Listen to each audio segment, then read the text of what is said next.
주니까 자 우리 옆 친구 보면서 자 5월달도 파이팅! 5월달도 장난해 파이팅! 자 5월달도 힘내자고 옆 친구 보면서 인사하겠습니다. 지난주 푸른데이 잘 놀았나요? 5월달에 뭐라고? 운동회. 아 요즘도 함께 운동회 있어? 이번 주 금요일? 저번 주 금요일에 운동회 했어? 운동회가 아직 맞네. 그럴 때네. 여러분 운동회도 하고 푸른데이도 하고 또 이번 한 주간 잘 지내고 오셨나요? 친구 보면서 인사도 하시고 오늘 간단하게 예배 드리고 또 말씀 나눠보겠습니다. 이번 주 함께 나눌 말씀의 제목 같이 읽어보겠습니다. 시작! 구원을 약속하신 하나님을 믿어요.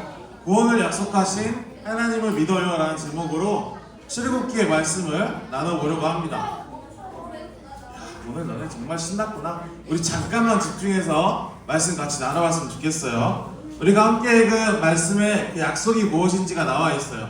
구원을 약속하신 하나님을 믿어요 라는 내용인데, 구원을 약속하신 그때 당시 이스라엘 백성에게는 이제 내가 너를 바로에게 보내어 너에게 낸 백성을 이스라엘 자손을 애굽에서 인도하여 내게 하리라 라는 이 구원의 약속이 시작되는 말씀에 오늘 그 초장 첫 이야기를 나눠보려고 합니다.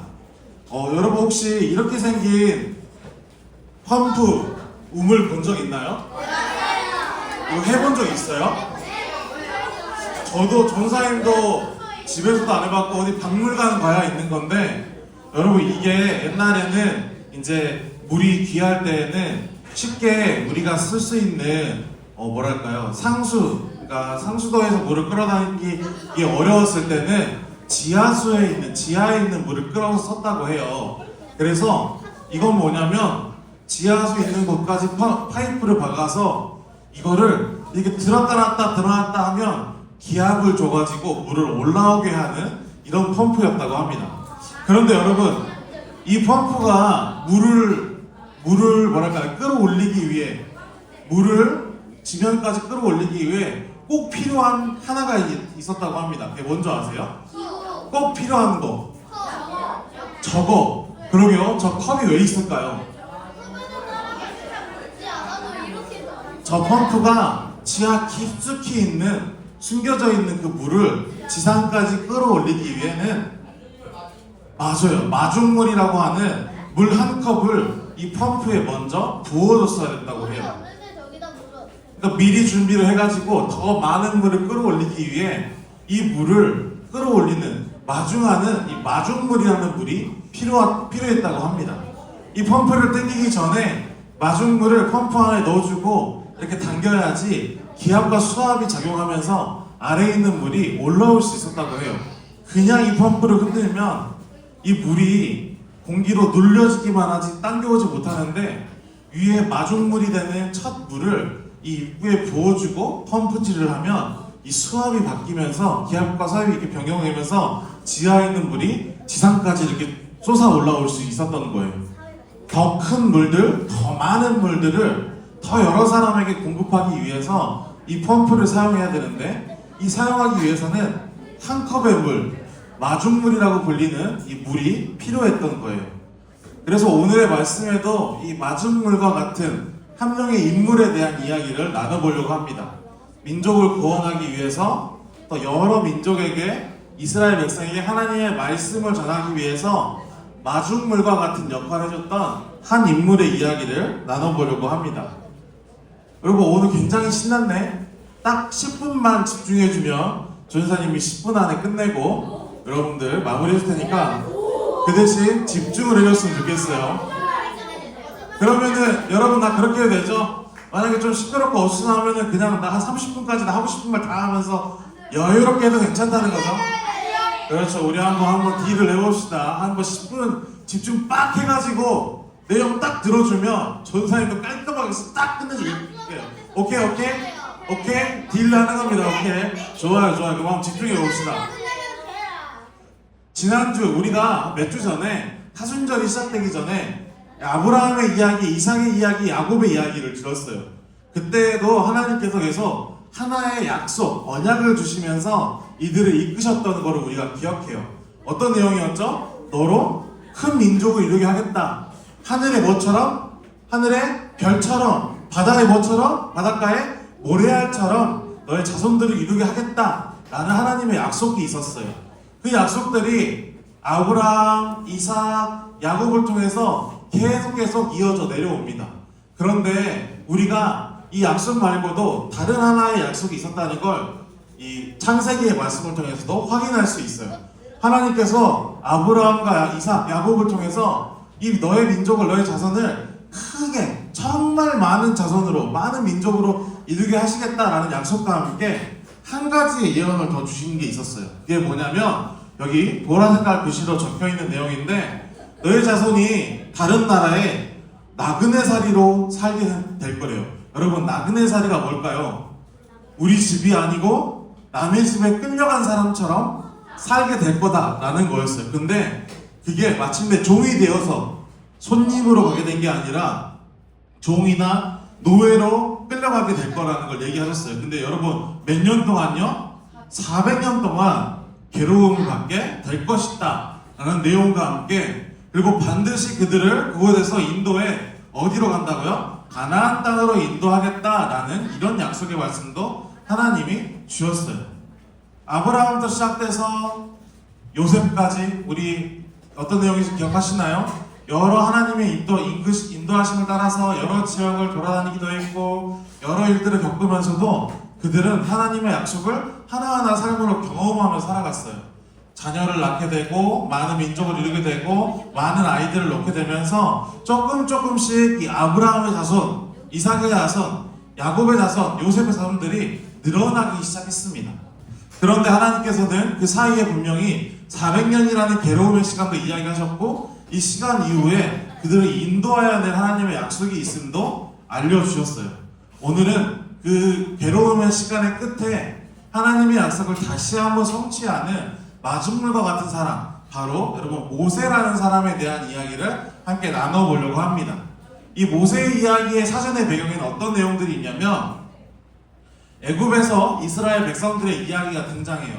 우리가 깊게 다루지 못했지만 요셉이 애굽의 총리가 된 이후에 자기 아버지인 야곱 가족들, 아브라함, 이삭, 그 자식인 야곱의 가족들을 애굽으로 데려왔어요. 더 이상 가나안 땅이나 이 광야에서 살기 어려웠기 때문에 요셉이 애굽으로 데려왔습니다. 그때 당시 처음 들어올 때 추정되는 인원이 40명 정도가 되는 야곱의 가족들이 애굽으로 들어왔다라고 이야기를 해요. 그러면서 요셉이 애굽의 총리로 있으면서 바로라고 하는 애굽의 왕의 사랑도 받고 유능한 통치자로서 인정도 받으면서 이 요셉의 가족 야곱의 일가가 애굽에서 잘 살 수 있게 배려를 받았어요. 그런데 이 기간이 길어지면서 점점 이 애굽 안에서 이스라엘 사람들의 숫자가 조금씩 늘어나고 계속 늘어나고 성장을 하더니 어떠한 한 순간에 성경에서는 이 순간을 뭐라고 기억하냐면 더 이상 요셉의 한 일, 바로 애굽의 총리였던 요셉이 한 일을 기억하지 못하는 바로 애굽의 왕이 나타났을 때부터 점점 커가고 성장하는 이 이스라엘 사람들, 히브리인들을 애굽 사람이 견제하기 시작했다라는 이야기로 요셉의 이야기가 시작돼요. 분명히 모세의 이야기가 시작돼요. 요셉을 통해서 많은 하나님의 인도하심을 경험한 애굽이었고 그 인도하심을 경험하였기 때문에 요셉의 가족 야곱의 일가를 애굽으로 초대했던 바로왕, 이전에 바로왕이었지만 이제 시간이 지나면서 이스라엘 백성들도 성장을 하고 더 이상 요셉이 애굽을 위해서 행했던 하나님의 일들을 기억하지 못하는 사람들이 늘어나자 조금씩 애굽 사람들이 성장하는 이스라엘 사람들을 불안해하기 시작합니다. 그래서 처음에는 이 애굽 사람들이 이스라엘 사람들을 견제하기 위해서 단순히 처음에는 일을 많이 시켰어요. 이번에 국보성 여러 식량을 더 쌓을 큰 성을 지을 건데 니들이 알아서 만들어봐. 벽돌도 주지 않을 거고 물품도 주지 않을 테니까 니네들이 정해진 기한까지 이 성을 만들어야 돼 라고 하면서 힘들게 하면 이들이 성장하지 못하겠지? 더 어렵게 하면 히브리인들이 애굽에서 어렵겠지? 라고 생각하면서 이렇게 히브리인들을 괴롭히고 탄압했는데, 그럼에도 히브리 사람들이 그곳에서 잘 성장하고 더 하나로 똘똘 뭉치자 이 애굽의 바로가 극단적인 정책을 발현합니다.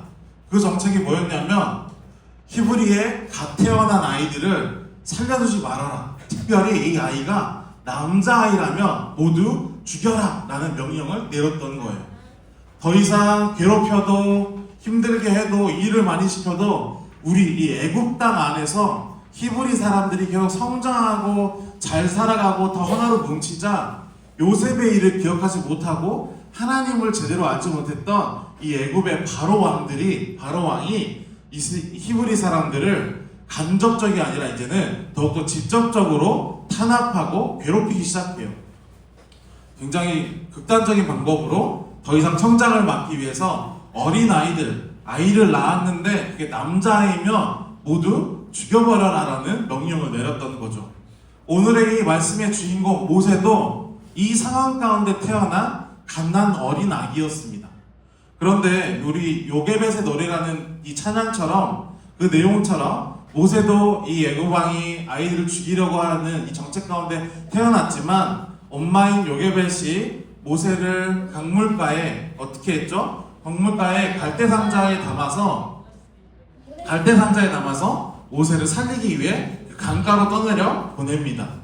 그렇게 이 강가에서 모세는 갈대 상자에 담아서 이렇게 오른쪽으로 갔다 왼쪽으로 갔다 강을 따라 걸어가는 와중에 바로 애굽의 공주에게 발견되고 애굽의 공주에게 거두어져서 요셉은 애굽의 왕자로 태어나게 되었다는 이야기가 모세 이야기의 배경에 담겨져 있어요. 이스라엘을 탄압하고 히브리인들을 괴롭히던 역사 속에서 모셉은 이렇게 생명을 유지해가며 자신의 길을 걸어가기 시작합니다. 이제 어느 날 이렇게 거두어진 모세가 성장을 하고 성인이 되었을 즈음 더 이상 애굽인의 정체성뿐만 아니라 자신의 안에 히브리인의 정체성이 있다라는 것도 모세는 인지하게 돼요. 그런 정체성의 혼란, 어쩌면 어려움을 겪고 있는 과정 가운데 일단 1차적인 신분은 애굽의 왕자였던 모세 앞에 어떤 일이 생기냐면 애굽 사람들에 의해서 계속해서 탄압받고 괴롭힘을 받는 히브리인의 모습을 보게 됩니다. 나 또한 히브리인이고 나는 애굽의 왕자지만 나 또한 히브리인이라는 이 정체성 때문에 모세는 그 모습을 보고 굉장히 혼란스러워했어요. 굉장히 혼란스러워하고 어떻게 하지 고민하다가 모세가 여러분 어떤 행동을 했는지 아시나요? 맞아요. 이 히브리인을 구하기 위해서 애굽의 관리자들, 어쩌면 군인일지 모르는 이 애굽 사람을 빡 쳐서 쓰러뜨리고 맙니다. 맞아요. 성경에도 죽인 걸로 기록이 돼요. 자기도 모르게 히브리인에 대한 동정심 때문에 그 마음 때문에 어쩌면 큰 범죄를 저질러버린 모세. 이 모세는 하나의 두려움에 쌓여서 이 애굽을 떠나 광야로 떠나게 됩니다. 그 두려움은 나는 이집트 왕자지만 히브리인이라는 정체성 때문에 내가 이런 잘못된 짓, 범죄를 저질렀다면 더 이상 이 바로가 애굽의 왕이 나를 보호해주지 않을 것이다. 나를 용서하지 않을 것이다 라는 두려움 때문에 모세는 두 가지의 자기의 정체성, 이집트의 왕자라는 정체성, 히브리인이라는 정체성을 모두 내버려두고 두려움에 이 광야로 도망쳐 살아가게 됩니다. 광야로 떠난 곳에서 모세는 무려 80세가 되는 이 나이까지 그곳에서 홀로 광야에서 아무도 없고 아무도 만나지 않아도 되는 광야에서 양을 치며 살아가요. 여러분 이게 바로 모세의 인생이었어요. 정말 특별할 것 없고 정말 새로울 것 없는, 어쩌면 좀 안 좋게 말하면 살인이라는 큰 범죄까지 저질렀던 인생이 모세의 인생이었어요. 탄압 속에서 자라났고 어머니의 지혜 때문에 목숨을 건졌고 히브리인이지만 애굽인의 삶을 살았고 애굽인의 삶을 살다가 히브리인의 어려움을 보고 나도 모르게 저지른 범죄 때문에 또 40년, 50년에 가까운 세월을 광야에서 도망치면서 살았던 사람이 모세였습니다. 이런 모세의 삶 여러분 어떤가요? 참 고달프지 않나요? 안타깝지 않나요? 이러지도 저러지도 못하는 그의 삶, 그냥 광야에서 양만 치며 돌아다니며 가자 나의 삶이 어떻게 될까? 나는 어디로 가야 하는 것일까 모르며 방황하며 살아가는 모세의 삶. 오늘 말씀에는 이 모세의 삶에 새로운 방향성을 제시하시고 새로운 일을 맡기시는 하나님의 함께하심이 기록됩니다. 성경에는 어떤 사건이 기록되어 있냐면 모세가 어느 날처럼 똑같이 양을 치면서 이 광야의 길을 걸어가고 있는데 떨기나무, 마른 떨기나무에 불이 붙은 모습을 바라보게 돼요. 그 당시에는 모세가 살고 있는 지역 굉장히 건조하고 또 햇빛이 강했기 때문에 나무에 불이 붙는 건 신기한 일이 아니었어요. 그냥 저렇게 불이 붙고 사그라지겠지 할 수 있는 일이었는데 그 나무는 여러분 어떤 나무였죠? 불이 붙었는데 타지 않고 사그라들지 않는 굉장히 신기한 떨기나무였던 거예요. 그래서 모세는 그 떨기나무로 향합니다. 떨기나무로 가서 도대체 이 나무가 왜 타지 않는가 라고 그 불 앞에 나아갔을 때 이 불 속에서 모세를 향한 음성이 들려왔던 거예요. 그 음성의 내용은 이렇습니다. 모세야, 이리로 가까이 오지 말거라. 나는 누구냐면 나는 너의 조상 아브라함, 이삭, 야곱의 하나님이다 라고 하면서 이때 처음으로 하나님께서 모세 앞에 나타나셔서 모세의 새로운 갈 길을, 새로운 방향을 알려주셨던 거예요. 이때 모세는 하나님 앞에 엎드려서 자신에게 찾아오신 하나님을 영접합니다. 자신의 신을 벗으면서 나의 갈 길, 나의 주관자이신 하나님을 고백하며 이 떨기나무 앞에 엎드렸을 때 하나님께서는 모세에게 이때까지 어디로 가야 할지 모르고 무엇을 해야 될지 모르고 어떻게 나아가야 할지 몰랐던 모세의 인생에 새로운 약속, 이때까지의 이스라엘의 약속, 모세에게 주어진 새로운 방향성을 알려주십니다. 모세가 너를 바로에게 보내어 내 백성 이스라엘을 이끌어내겠다. 이전에 아브라함이 주었던 약속, 번성하게 하시겠다는 약속에 이어서 400년간의 고통을 끝내고 이스라엘을 구원하시겠다라는 이 하나님의 약속, 어떻게든 반드시 지키시고 어떻게든 이루실 이 하나님의 약속을 시작하시기 위해 어디로 가야 할지 모르고 어떻게 해야 할지 모르고 무엇을 바라봐야 할지 모르는 모세에게 하나님이 나타나셔 그 길을 인도하게 소명을 주셨던 거예요.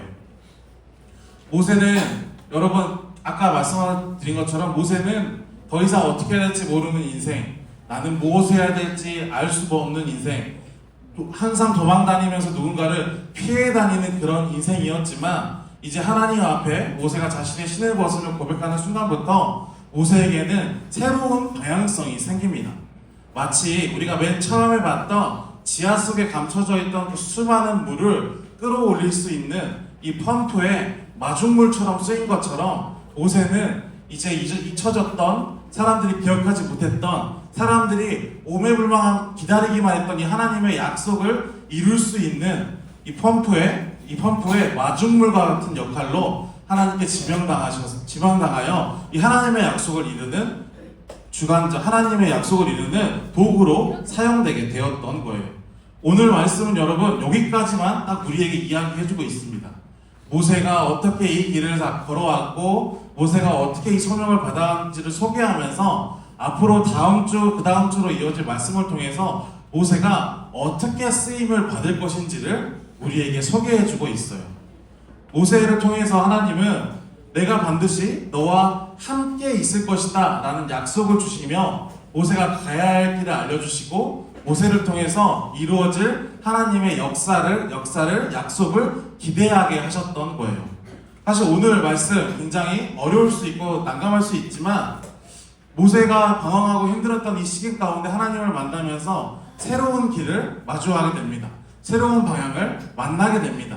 마치 우리가 이전에 사순절의 기간 동안에 하나님께서 십자가에 매달려서 우리의 죄를 용서하시고 부활하심으로 그 믿음을 믿는 모든 자에게 같은 믿음을, 같은 은혜를 허락하신다라는 이 약속의 메시지처럼 이 구약시대의 모세는 하나님의 부르심을 받고 이스라엘을 구원할, 이스라엘에게 주어진 이 약속을 이루는 마중물로서 이 이스라엘 앞에 나아가게 되는 것이죠. 그리고 이 길을 나아갈 때 모세는 단순히 하나님에게 어떤 소명을 받았으니, 하나님의 부르심을 받았으니 나 홀로 달려가는 게 아니라 이 순간부터 광야에서 40년, 50년간, 애굽에서 20, 30년간 홀로 걸어가고 자신의 길을 홀로 찾아가던 외로운 걸음이 아니라 이 떨기나무 앞에서 하나님을 만난 모세는 이제부터 하나님의 역사를 이루어가기 위한 하나님과의 동행하는 걸음을 걸어가게 됩니다. 모세야, 내가 반드시 너와 함께 있을 것이다 라는 말씀을 의지해서 모세는 이제 이 말씀을 가지고 이스라엘 백성과 함께 하나님의 일을 걸어가게 될 텐데, 오늘 우리의 이 말씀을 통해서 이번 주에는 이 모세의 일생을 한번 나눠보고 앞으로 진행되는 모세의 이야기를 통해 어떻게 하나님이 이 모세와 동행하시고 어떻게 이스라엘을 이끄시면서 약속을 이루어 가시는지 우리가 함께 나눠보려고 합니다. 마중물로서 이스라엘과 함께하는 모세의 모습, 이 마중물로서의 역할이 어떤 것인지를 한번 우리가 생각해 보면서 모세가 하나님의 마중물로서, 복음의 마중물로서 이스라엘에게 어떻게 쓰임받을지를 우리가 한번 기대하면서 오늘의 말씀과 다음 주 또 앞으로의 말씀까지 우리가 함께 나눠볼 수 있는 우리 소년부의 시간 되었으면 좋겠습니다. 자, 오늘 말씀을 정리하고 우리 함께 눈 감고 기도함으로 오늘 말씀 마치도록 하겠습니다.